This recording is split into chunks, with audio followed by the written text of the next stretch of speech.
Hello and welcome to this video, and this video is going to be called Jazz is American Music, which doesn't sound that contentious a title to claim that the music form jazz that was created in America, specifically the United States of America, is actually American music. That seems a very simple statement to make, and yet in making that assertion on this channel, I often get kickback from all sorts of different people about this.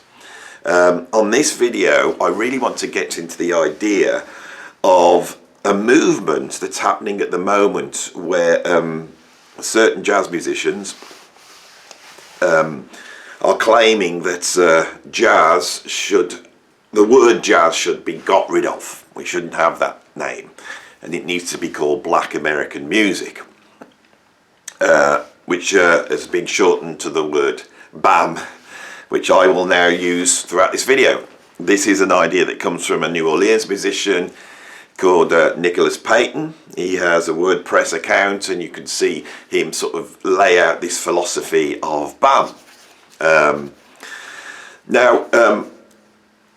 lot of these sort of philosophies and ideas that are around jazz do not take into account that jazz in the United States of America accounts for just over 1% of the listening of the people of the United States of America. It's a minority interest for most people, which is a shame.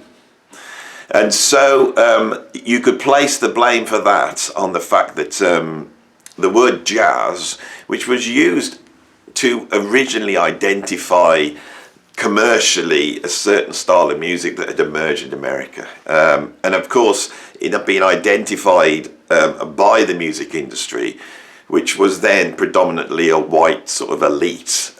This word has come to be seen as being a white word for jazz.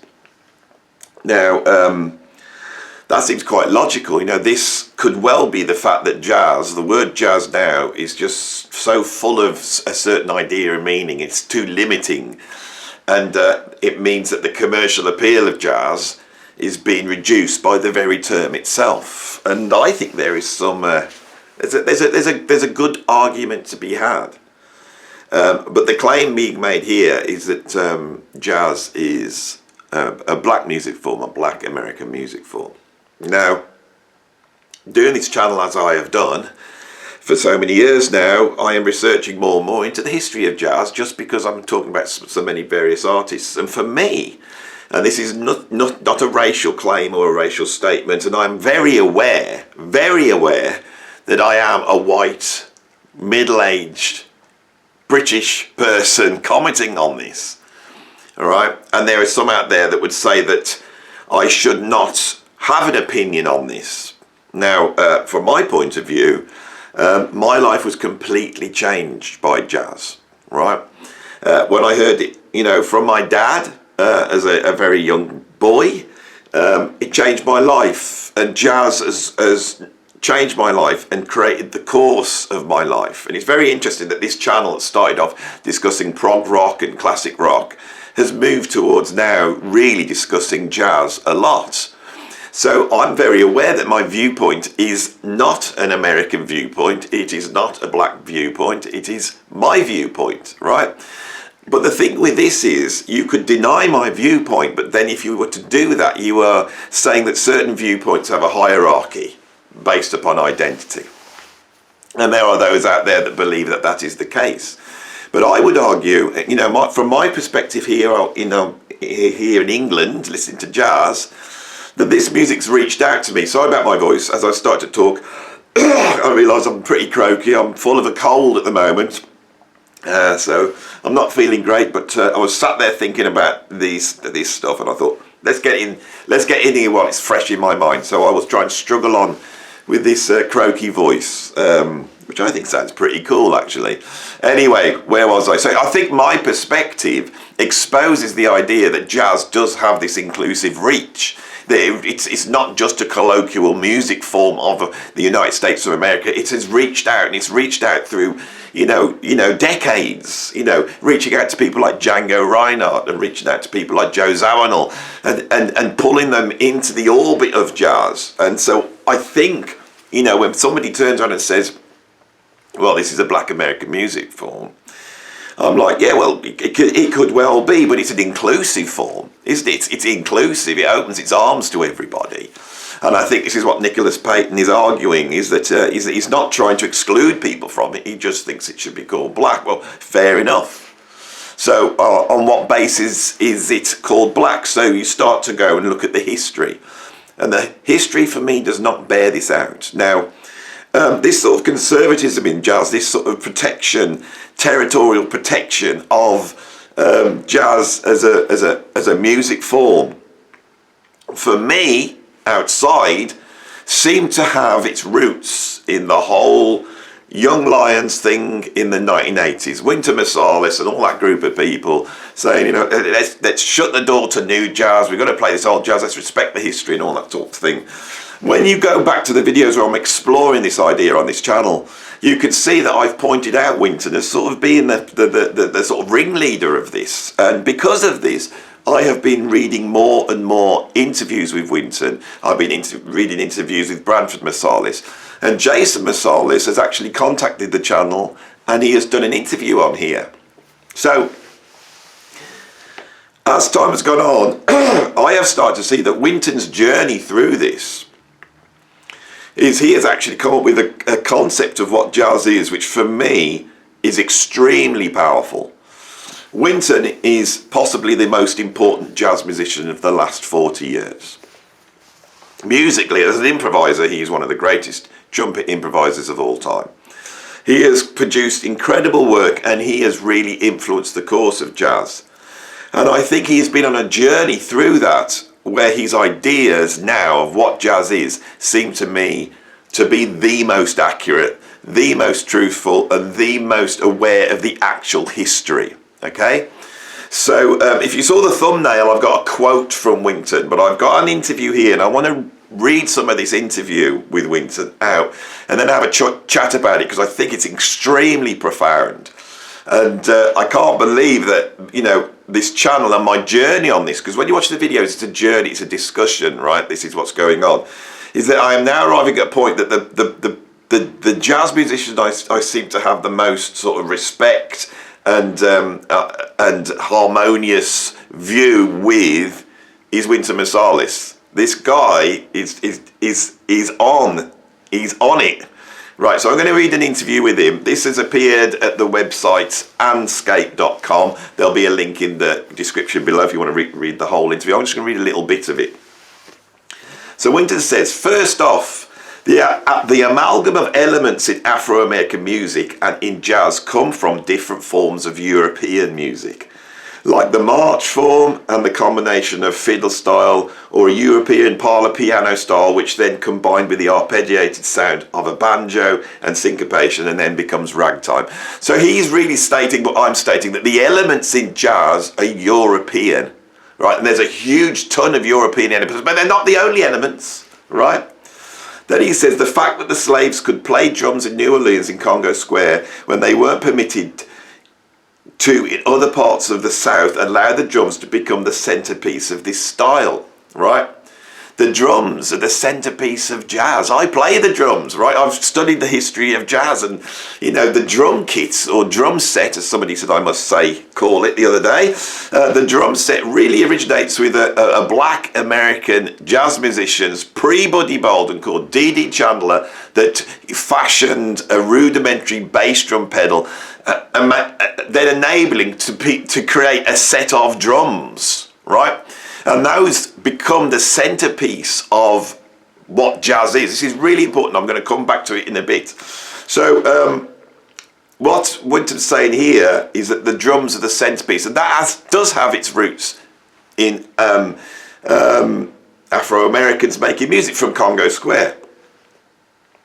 And it's very important that you said they're a centrepiece to jazz. It's true. It's not a centrepiece to ragtime. They're not a centrepiece to the blues, but they're a centrepiece to jazz, which is true. Now, the drums, while rooted in Africa, is Afro-American, which is American. To be Afro-American, it's also to be part Anglo-American.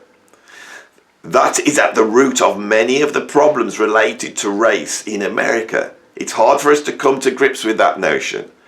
We have been conditioned into making a false binary choice. Black American music. Right, he doesn't say that's me. Sorry, Winton, to misquote you there. So I'll back up. It's hard for us to come to grips with this notion. We have been conditioned into making a false binary choice. And either or, where life isn't that cut and dried. Oftentimes it's both.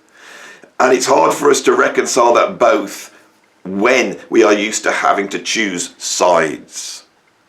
And what Winton is pointing out here is not just an observation about jazz history.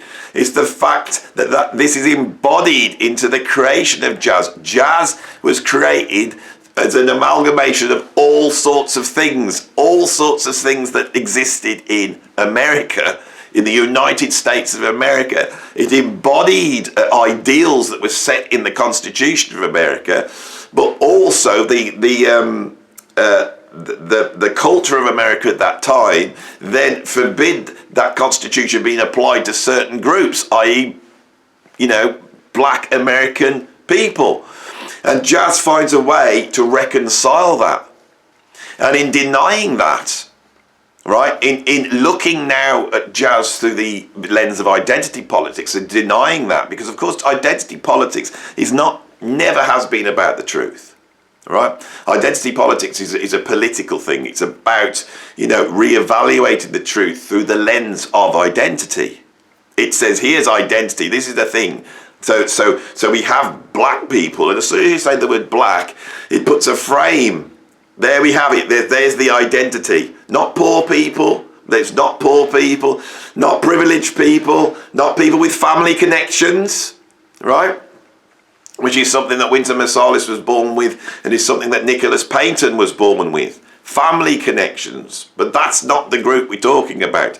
By saying black musicians, we then throw out the idea of musicians with family connections, musicians with inherited wealth, musicians with inherited wealth and connections, right?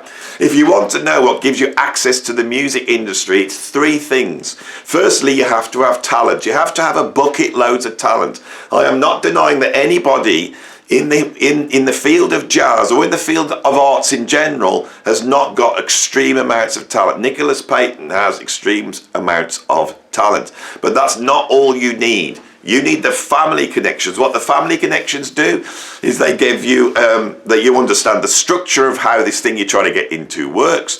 The connections have obviously direct connections. There are educational bonuses from being in there. Right? There's nothing wrong with this. This is the way the world works. Some people have more privilege than others. They are born with more privilege. That's the whole point, right?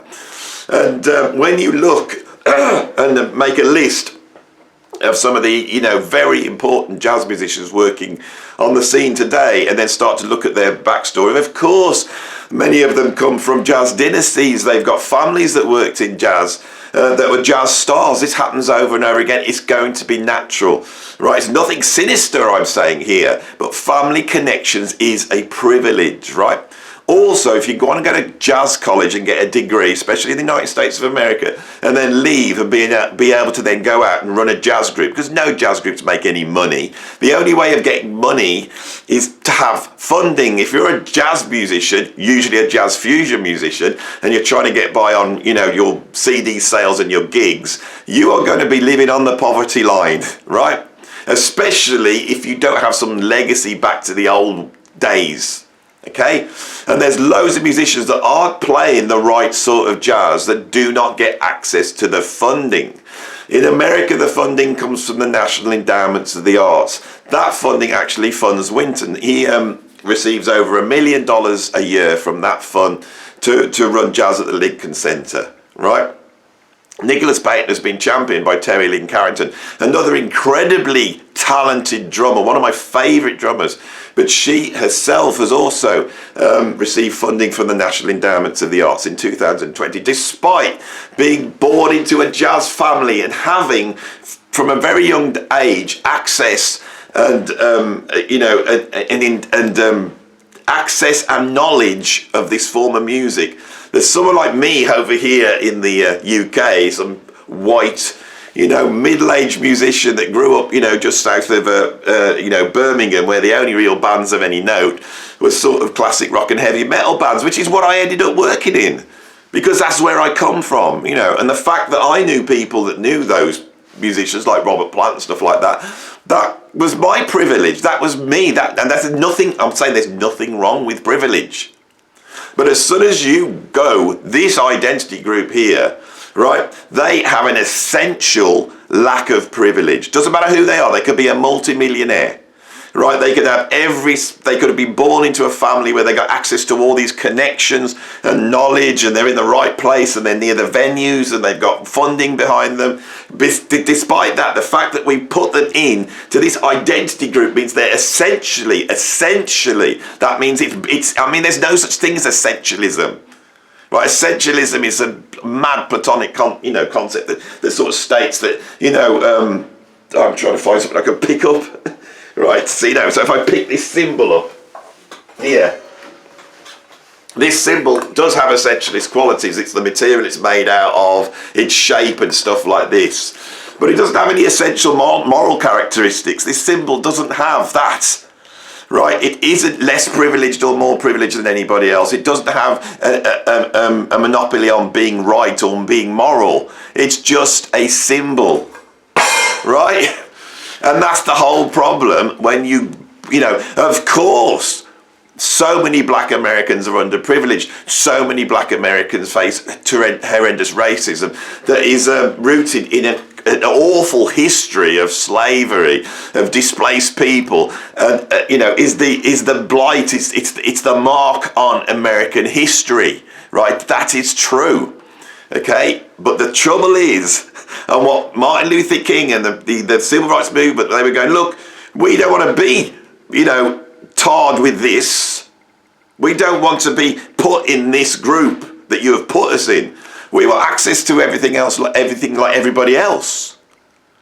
Right? They are arguing for colour blindness. Now, I cannot understand how someone saying, let's call it black American music, is going to do any good whatsoever. It's only my opinion, right? I'm just putting it out there, but it seems to be backed up by Wynton. And as Wynton, if anybody knows about the history of jazz, it is the Marsalis family, because they have that privilege of growing up in New Orleans, which I haven't got, growing up in a jazz family, having one of the greatest educators, as a father, then being able to get a record deal at 20 and have money pumped in and development and be able to tour the world and meet people and all these sorts of things. And you got to understand, I am not some socialist who is criticising this privilege. Some people have more privilege than others. That is the way it is. Okay? Then when somebody starts, and of course, if you are a black American musician and you have all this privilege, you still will be affected by the racism in America. But the only way to counter that is through trying to remove the label that's been put on you despite all the privilege you've got. Right? But the other thing is, if we really want to help people at the bottom of the pile, we need to be able to open the doors to absolutely everybody and not put territorial doors up, which is what the whole BAM thing seems to be doing to me. Right? Not to me, but, but it seems to be doing it to me. That's my opinion. I don't think it's actually doing it to me at all. I've got a croaky voice, haven't I? So, now, Oh, why am I making such a big deal of this? Well, it's because I've been in the industry for a while. I've seen this over and over again. You know, I've had to talk to my students and try to explain to them so many times that because they are working class and because they haven't got much money and because they're going to have to go out to work, their ability to access this industry is going to be so much harder than other people that are talented as them, but also have family connections, business connections, the funding to not have to work, the funding to be able to spend 2 years getting all the gear and buying all the plane tickets to be able to do the thing to put them into the situation. And so many new artists, when they emerge, do the research and find out where their background was. Now, that wasn't the case in rock music. And when rock music had its doors open to all sorts of different people, you've got to understand that rock music comes out of a history of a group of people opening their ears to American black musicians, right? They opened themselves up to these people, and people like Robert Johnson, Charlie Patton, Blind Lemon Jefferson, they opened themselves up to this other voice and they brought it into there. And that creates rock music. And that's exactly how jazz was started. It was the inclusivity of bringing these things in.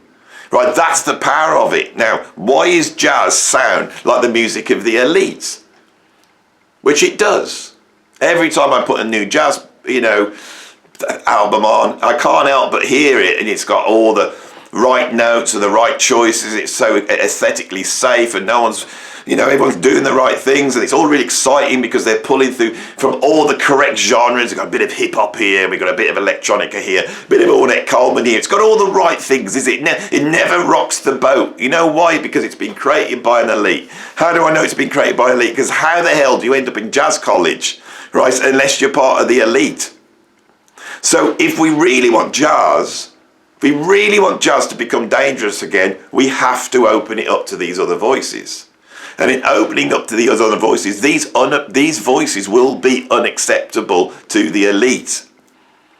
Now, one of the things that's really interesting about Wynton Marsalis is his dislike of hip-hop, which he sees as a minstrel show.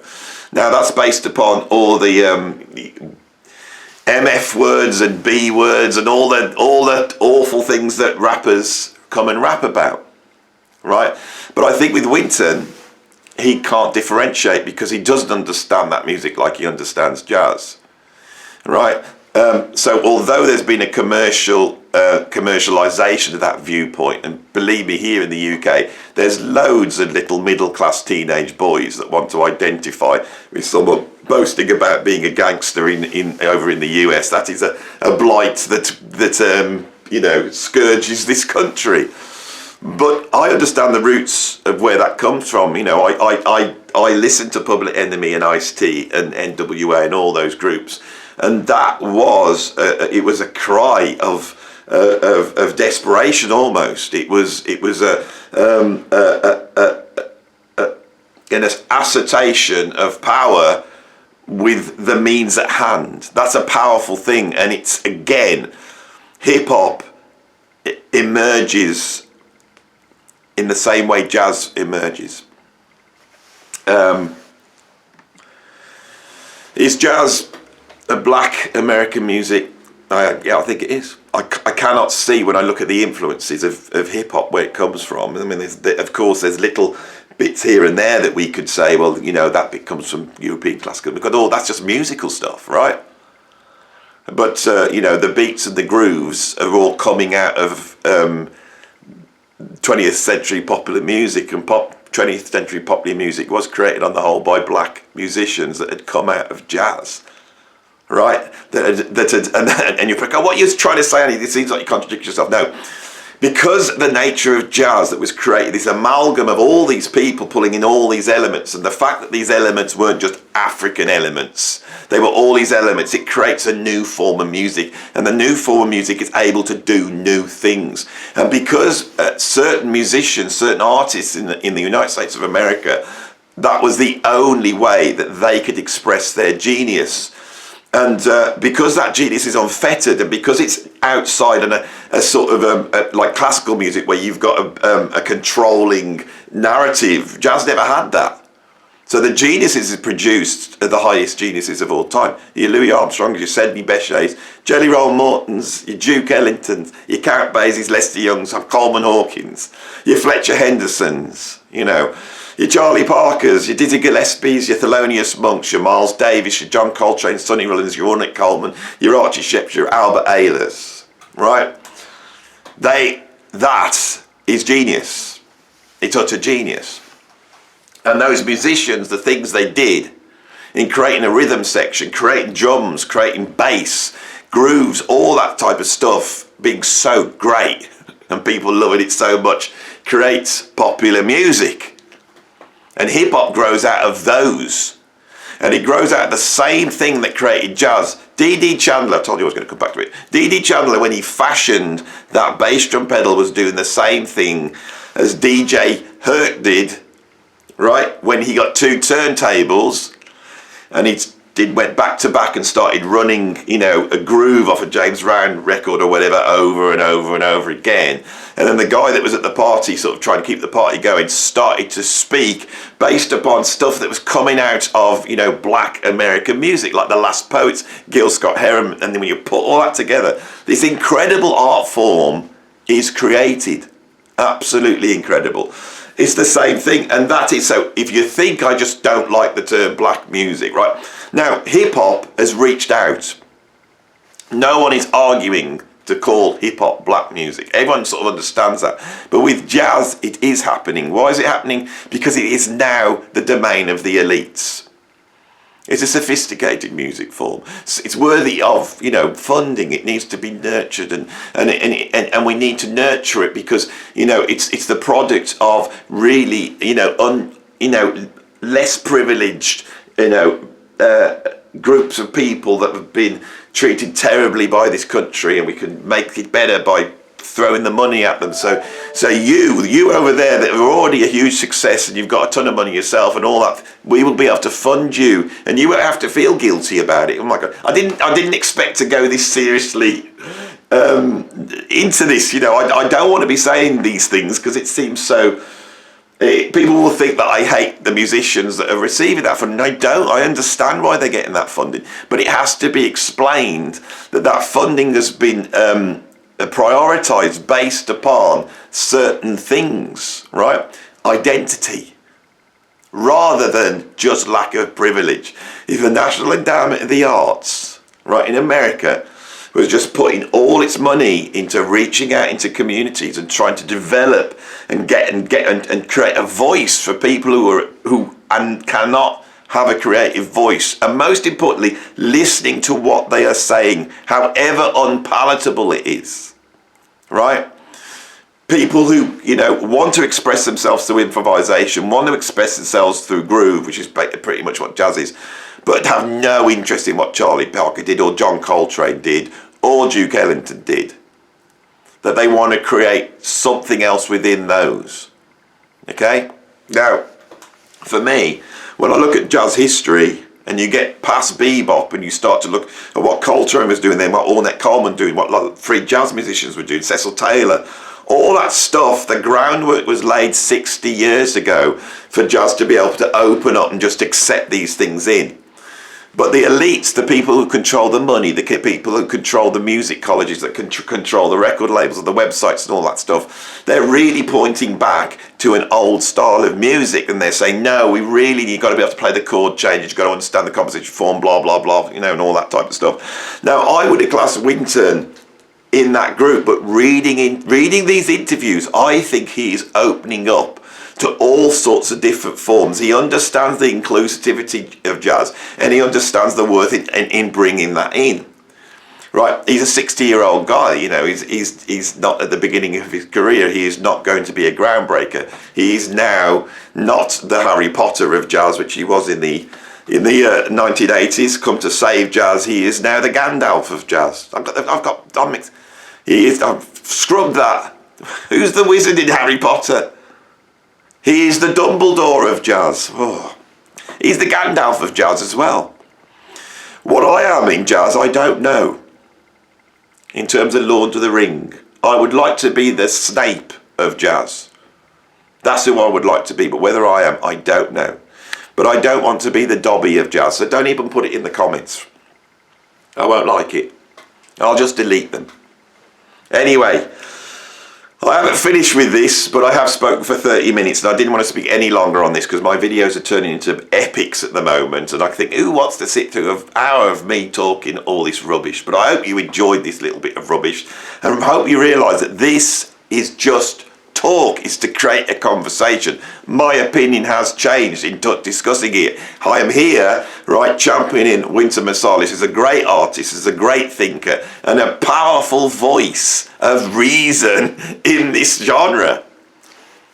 You know, despite the $1.5 million he gets every year for running jazz at the Lincoln Centre. But if he's doing good with it, he's doing good. At least he's trying to become all territorial and fence it off and say, you know, we own this music, so, you know, we don't mind you playing it, but remember who's the boss of this. I'm the king of the castle, you're the dirty rascal. And all that territorial nonsense that the elites will always try and foist on you.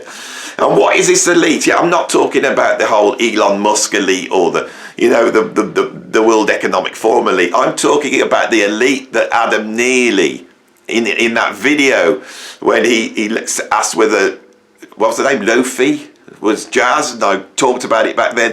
At the end of that, he came down to the whole thing as, there's a jazz community and that has to be respected. And if you're not really part of this jazz community, you shouldn't really be talking about it, should you?